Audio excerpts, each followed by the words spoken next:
Hi everyone, I am Hi. Diana again. Yes, we are wearing the same clothes, but just ignore that.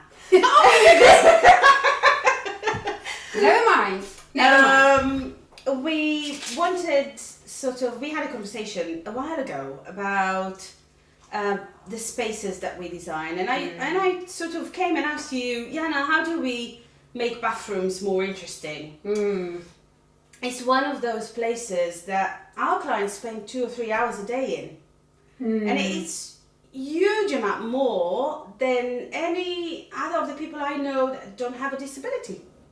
But what bathrooms can achieve and deliver is this personal space where we use colour to change behaviour, to change mood, to change the energy and completely change the atmosphere. So through the choice of tile, colour or even texture to the layout, whatever it is in a bathroom. I think if someone had their shower done in a space that looks like a spa, Spa floor. Oh my goodness, yes, like absolutely. a spa floor, it would maybe allow them to just escape in their head to somewhere else. And the 2 hours that will feel like hell actually will then feel something a little bit more special and precious. Exactly. And talking about costs on a regular basis and how much now you're talking about interior design, that would cost huge amount of money. And I think what you are really doing, you are saving long term. If you put that investment into the project at the beginning, you are saving money long term, because painting something white isn't going to fulfill you nor carry you through the next, let's say, 5-10 years, whatever it may be. Whereas if you invest that little bit of time and a little bit more money into actually working out what it is you want, what is it you will feel comfortable with for quite some time, then you have saved yourself long term, not only the time and energy, but also money on the project. Absolutely. So talking about bathroom, but I did mention to you once when I spoke to you that I was involved in a case where the young boy that was a client was severely disabled, and to the point that it was very, very difficult to take him out of the house. And sort of when I started working with his mum and dad, so he said to me, Anava, you really need to design this right, because this is my prison.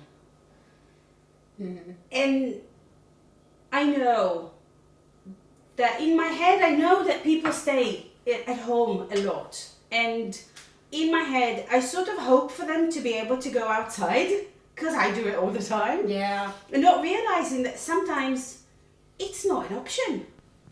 And sort of, if it's not an option, the interior of your house or maybe the immediate garden outside are becoming so much more important. We do take it for granted, I must say. We knowingly shut the front door in our homes and stay indoors for whatever reason. The principles and elements of biophilia are bringing that nature closer to us and bridging that gap that we have ourselves put in place.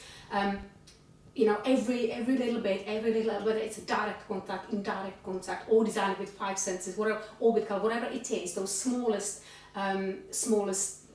drip feeding of the design will certainly help bring the space to life, literally to life, through plants, colour, we constantly talk about children with disabilities having separate rooms, so they don't have their therapy in their bedroom and they don't have their studying in their therapy room, because we want basically for them to go places. Even if they can't leave the house, we want them to feel like they've moved from one environment to another. But if all the rooms are the same, if all the rooms are white, if all the rooms are full of equipment or full of things they need to store, and there is nothing from the outside in, then we are not really changing their environment. We are just moving them in our heads from one bedroom to another, but they see the same and feel the same. Bringing a person from area to area, we need to stimulate them. We need to, whether it's promote creativity, or whether it's to bring that calmness or meditation, whatever it is. Color is super important for that fact. Yeah, or creating spaces where they meet other people. And that's socializing, the fact that one space is different from another space, and really completely different from another place, basically creates the bring the outside in. That's what I think what is missing from what we do at the moment. And I would love for you to get more involved in those projects and just showing people what good design could look like. So no more white bathrooms. No more white bathrooms.